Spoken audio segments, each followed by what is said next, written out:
이재현의 뉴스 정면 승부 1부, 오늘의 주요 뉴스 정리하는 뉴스 인앤아웃으로 시작하겠습니다. 오늘의 주요 뉴스 깔끔하게 정리해드립니다. 김영민 아나운서 나오셨습니다. 안녕하세요. 안녕하세요. 네, 오늘의 주요 뉴스의 의미 그리고 배경 살펴드립니다. 이승훈 해설위원 함께했습니다. 안녕하세요. 네, 안녕하세요. 네. 자, 오늘 첫 번째 살펴볼 소식은 검찰의 압수수색 소식입니다. 쌍방울그룹의 대북 송금 의혹 사건을 수사하고 있는 검찰이 사건 핵심 인물이죠. 이화영 전 경기도 평화부지사가 근무했던 경기도청을 오늘 오전에 압수수색에 들어갔습니다. 지금 현재 계속 진행이 되고 있는 거죠? 네, 그렇습니다. 수원지검 형사 6부가 오늘 수원시와 의정부시에 있는 경기도청, 남북부청사 등의 수사관을 보내서 관련 자료를 확보했는데요. 압수수색 대상은 이전 부지사가 근무한 경제부지사실, 옛 평화부지사실과 그리고 비서실, 대북지원 사업을 진행한 평화협력국과 산하부서, 도지사실과 비서실 등 10여 곳에 달합니다. 압수수색 장소 중에 도지사 비서실이 포함되어 있는데요. 네. 이 이유는 현재 비서실장 등이 과거에 평화협력국이 있던 경기 북부청의 업무를 담당했기 때문으로 알려졌는데요. 그런데 경기도가 이번 압수수색에 대해서 강하게 반발했습니다. 검찰이 대북 송금과 아무 관련이 없는 김동연 경기도지사의 도지사실 그리고 김 지사의 PC까지 압수수색 대상에 포함했기 때문입니다. 경기도청은 지난해 5월에 광교 신청사로 이전했고 이화영 전 부지사는 이 광교 신청사에서 근무를 하지 않았는데 이 관계없는 곳까지 다 무차별적으로 압수수색 대상으로 삼았다는 겁니다. 김진욱 경기도 대변인이 김 지사 취임 이래 경기도청에 대한 압수수색 집행 기준으로만 무려 13번째다라면서 검찰의 과도한 압수수색으로 도정 업무가 방해받고 이로 인해서 도민의 피해가 발생하는 일은 없어야 할 것이다 이렇게 비판을 한 건데요. 이런 상황에서 이전 평화부지사의 혐의까지 좀 자세히 정리해 주시죠. 네, 이화영 전 경기도 평화부지사죠. 쌍방울 그룹으로부터요 억대의 뇌물을 받은 혐의로 지금 구속 기소돼서 재판 중에 있습니다. 이전 부지사는 김성태 그러니까 전 쌍방울 그룹 회장에게서요 경기도의 스마트팜 사업비 500만 달러를 북한에 대납해 달라고 요구한 그런 의혹을 받고 있는 인물이죠. 네. 검찰은 김 전 회장을 기소하면서요 공소장에 이렇게 적었습니다. 이전 부지사를 외화를 민반춘한 혐의의 공범이다 이렇게 적었습니다.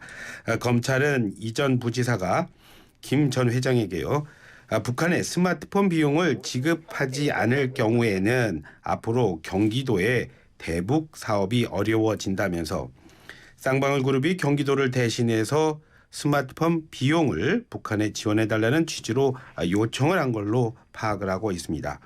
앞서서 김 전 회장 북한에 스마트폰 비용을 대주기로 한 뒤에 이전 부지사를 통해서 당시 경기도지사였던 더불어민주당 이재명 대표와 통화를 했고 네. 또 자신에게 고맙다 이런 말을 했다고 검찰에서 진술했다고 하죠. 또 김 전 회장은 대북 송금 과정이 이재명 대표에게 보고된 걸로 안다. 이런 진술을 한 걸로 알려지고 있습니다.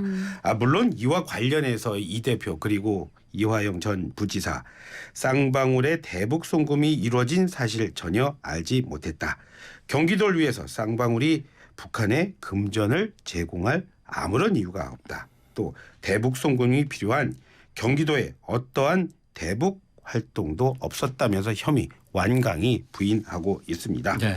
이전 부지사는요 지난 2018년 7월부터 2년 동안 경기도의 평화부지사를 맡아서 대북교류 협력 사업 전담했고요. 그 뒤에는 2020년 9월부터는 킨텍스 대표이사로 있다가 지난해 9월이었습니다. 뇌물 사건으로 구속된 뒤에 11월에 해임됐습니다. 네. 자, 대북 송금 의혹 사건에 대해서 검찰이 수사의 속도를 높이고 있는 것 같은데요. 압수수색을 통해서 어떤 증거가 나올지 또 이어지는 보도 관심 있게 지켜보겠습니다. 자, 이재명 대표에 대한 체포 동의안이 제출된 상황 속에서 이재명 대표가 오늘도 윤석열 대통령 그리고 검찰을 향해서 날카로운 비판을 쏟아냈네요. 네, 그렇습니다. 윤석열 대통령을 향해서 국가 권력을 가지고 장난하면 그게 깡패이지 대통령이겠습니까? 라고 직격한 건데요. 이 대표는 폭력배가 폭행을 저지르면서 왜 방어하느냐 가만히 맞아라 라고 하는 것 이게 깡패의 인식이다 라면서 국가 권력을 남용해서 특정인을 죽이겠다고 공격하는 것이 국가 경영에 맞는 일이냐라고 강조했습니다. 그러면서 이제 자신의 힘듦을 좀 토로하는 모습을 보였는데요. 네.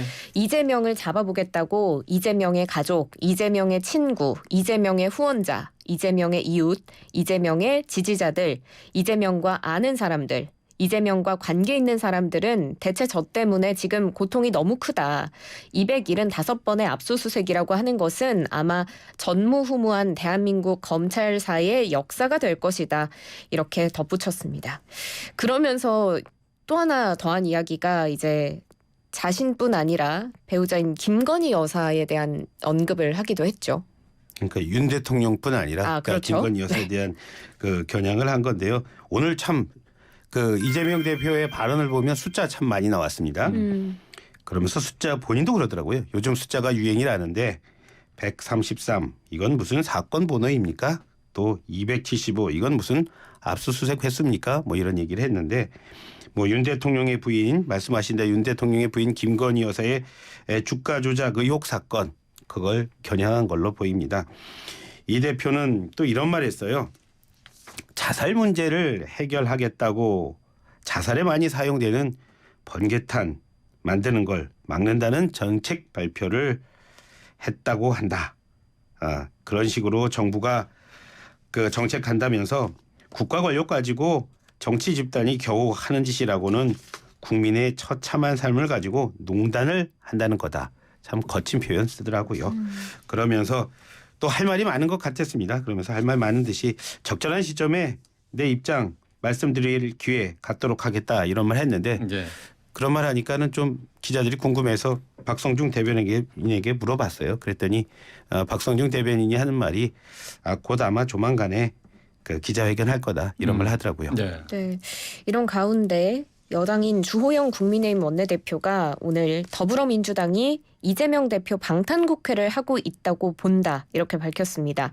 지금 3월 임시국회가 뜨거운 감자로 떠올랐습니다. 3월 6일이나 13일부터 3월 임시국회를 열어도 법안 처리에 지장이 없는데 민주당은 공휴일인 3월 1일부터 국회를 열려고 한다. 이건 빈틈없이 방탄하겠다고 본다는 겁니다.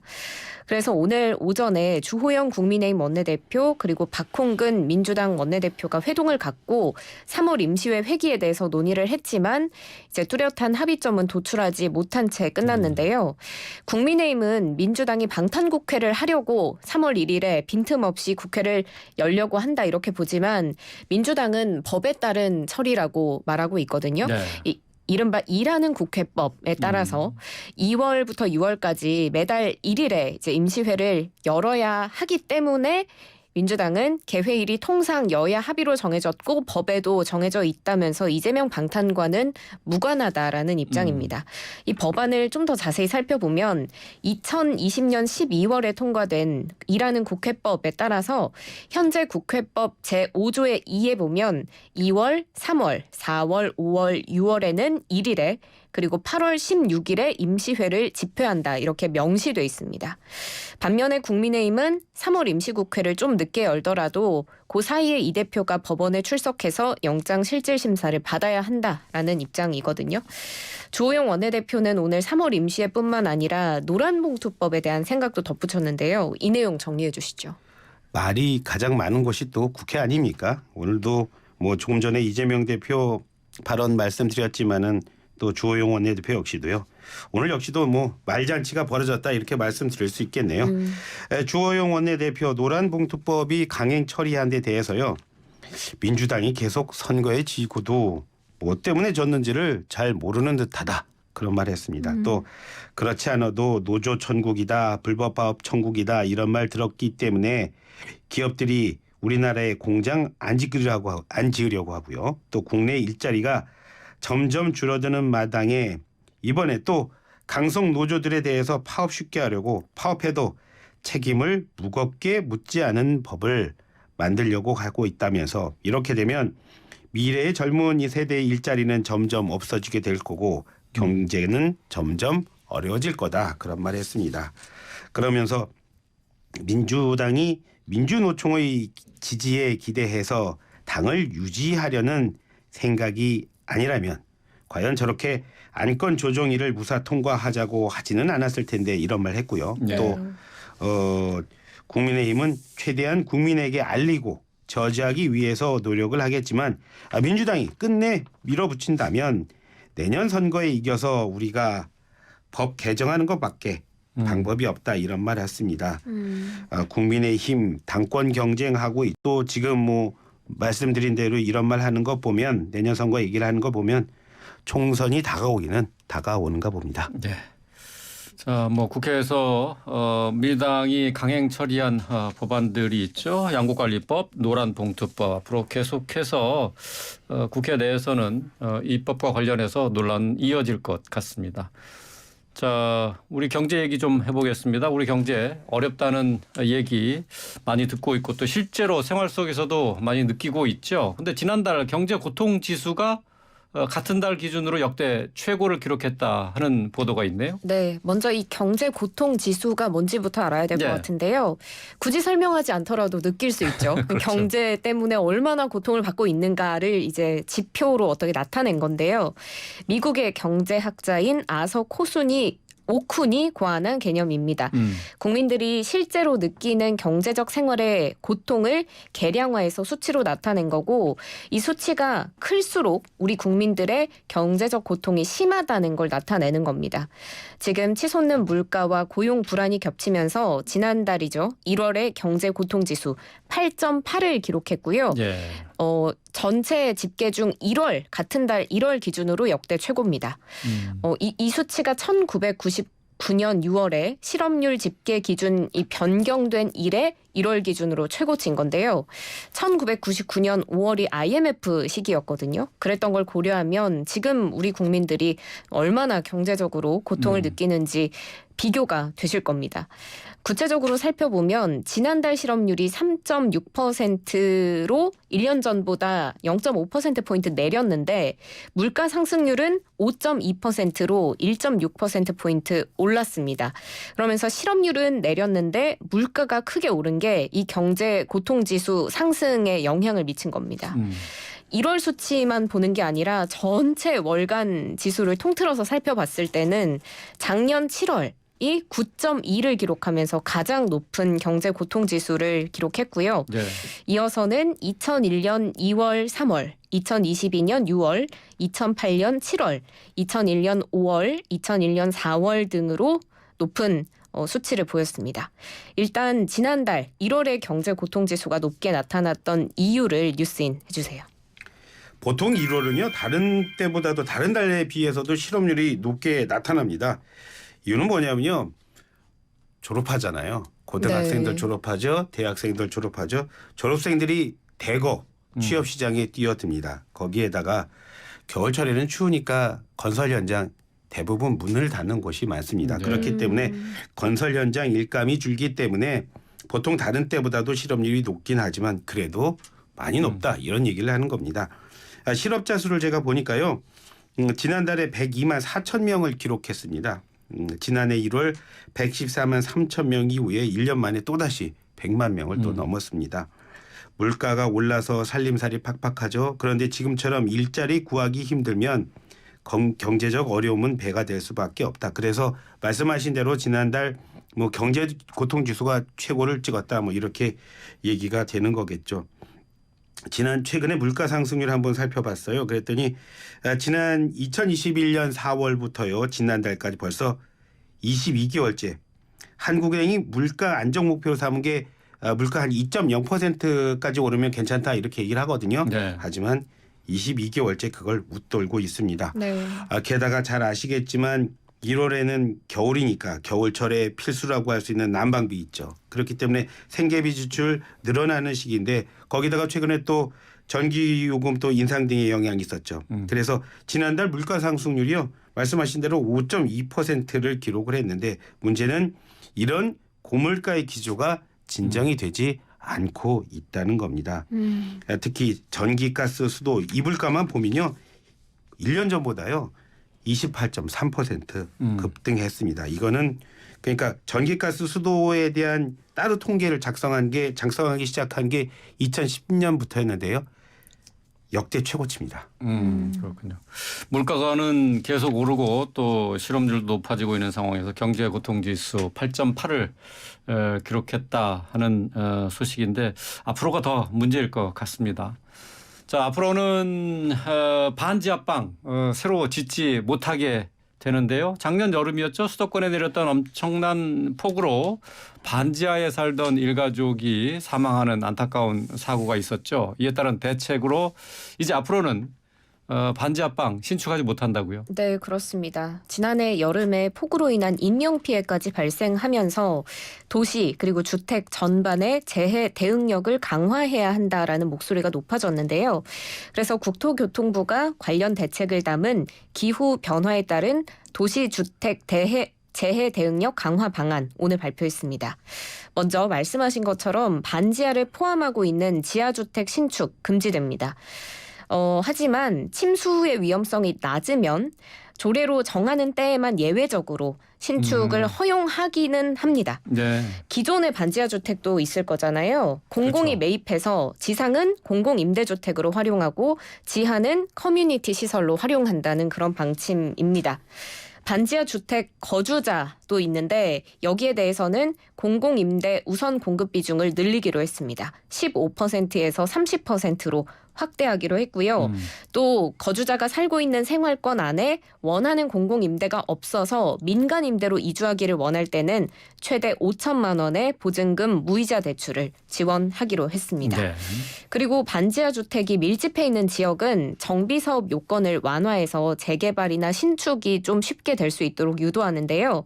정비구역 지정 요건에 반지하 동수가 2분의 1 이상일 경우를 추가하는 겁니다.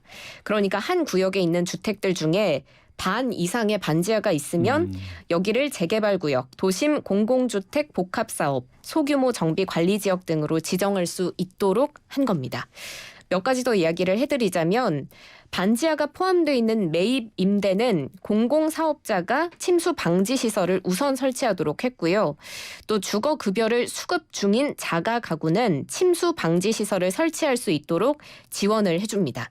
그리고 공동주택에는 안전관리계획에 지하주차장 침수 예방 및 대응 방안을 포함하고 우기 안전진단 대상의 주차장을 포함하기로 했습니다. 작년 여름에 이제 주차장에서도 엄청나게 빗물이 들어차면서 피해가 있었던 걸 대비하기 위한 그런 방침으로 보입니다. 이 외에도 다양한 시스템을 또 정비하기로 했는데요. 자세히 뉴스인 해주세요.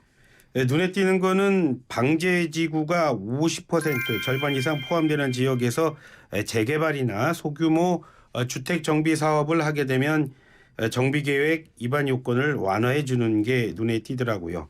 방제지구 여기서 말하는 방제지구는요. 그러니까 풍수해 그리고 산사태 또 지방 붕괴 이런 걸 예방하기 위해서 그게 이런 사태가 날 가능성이 있는 있는 지역에 일정 구역을 이렇게 지정을 하는 건데요. 그래서 방제 지역으로 지정을 하는데 이런 곳에서 어떤 건축을 할 때는요.